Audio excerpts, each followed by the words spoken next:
There are many different ways to trade SPX zero-day options, and you might be stuck into doing it a certain way. But in this video, I want to share with you 3 different ways to do it. Yes, there are many more, but this will give you some ideas and insights into different ways that you might approach trading zero-day options on the SPX, or in other words, looking at options trades in a whole new way. If you don't know me, I'm Sasha, the options coach. I've been coaching people one-on-one to trade options for over the last 10 plus years, and I've worked with people retail side and also hedge fund managers and money managers to teaching them how to trade options successfully. Anyways, let's get started with different ways to trade SPX options. The first one I want to share with you, it's probably the most common way, is to go in and do kind of an iron condor. Okay, so when we go in and do an iron condor, what you're doing is you're really selling 2 vertical spreads. So I'm selling a vertical spread on the put side over here, and then I'm also selling a vertical call spread. And what you're trying to do is keep kind of the price in this range or bracket. So if price kind of moves down or it kind of moves up, eventually with time, it's trying to expire. And this is great in the sense that you have a really wide range. Okay, with a really wide range, it's pretty good because your chance of winning and success is really nice. The downside is you might be risking, let's say, $500 in order to only make $100. So the risk to reward is not always fantastic. And if you get a nasty move against you, to the downside or to the upside, you really have risks kind of in 2 directions. And this is where you have somewhat of a problem or issue for some people. So if you're trading it this way, this might be something that you're incurring, especially if you're putting on, let's say, 20 contracts on each spot, and now you get a big move up. You've got risks kind of on both sides. So could be a little bit of an issue or problem there. Okay, the next way I want to show you how to trade SPX zero-day options is an at-the-money vertical. Now, this could be bullish, it could be bearish. So we could go, let's say, this way to the bullish side, okay? And the other way, if we go this way, to the bearish side. Okay, so here we've got bearish. And the good news about this is you're risking about $250 to make $250. Since the SPX is about $5 width, sometimes $10 width on the spread. And what you're doing is your risk to reward is much more favorable. The downside with this compared to the iron condor one is it requires some movement, whereas the iron condor one doesn't require movement.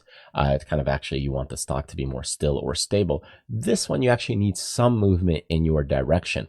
And you can get out, of course, sooner or earlier, just like with any option trade, but it does require some form of movement. So this is great to do after a big down move or a big up move, and then you kind of can go to counteract that. You could also do it on a trending day where it's trending to the upside. You could do something that's more bullish and kind of play it that way.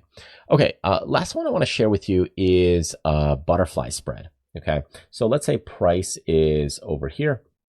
What we can do is set up a construction where the butterfly spread is here, and we're trying to get SPX to kind of come up into this range. Now, you don't have to have a perfect hit on the butterfly spread. It just needs to kind of move in that direction.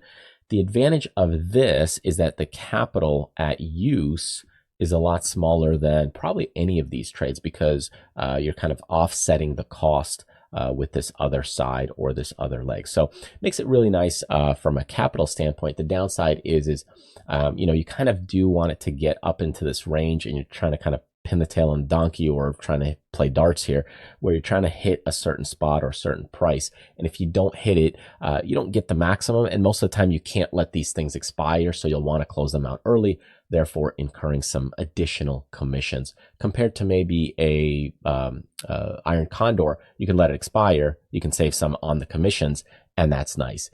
Same thing with the vertical. If it's moving on your side, you can let it expire, less contracts to deal with here, less capital at risk.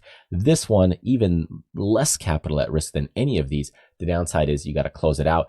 And if you get the direction wrong, yes, you do lose. So your hit rate may be on this. You know, you might win 1 out of 5, but when you win, you'll win a bit bigger, right? And the losses that you make is a lot smaller. So the losses kind of like you lose, then you might win 1, but that win can pay for about 4 or 5 losses actually. And that's how you gain profitability on this.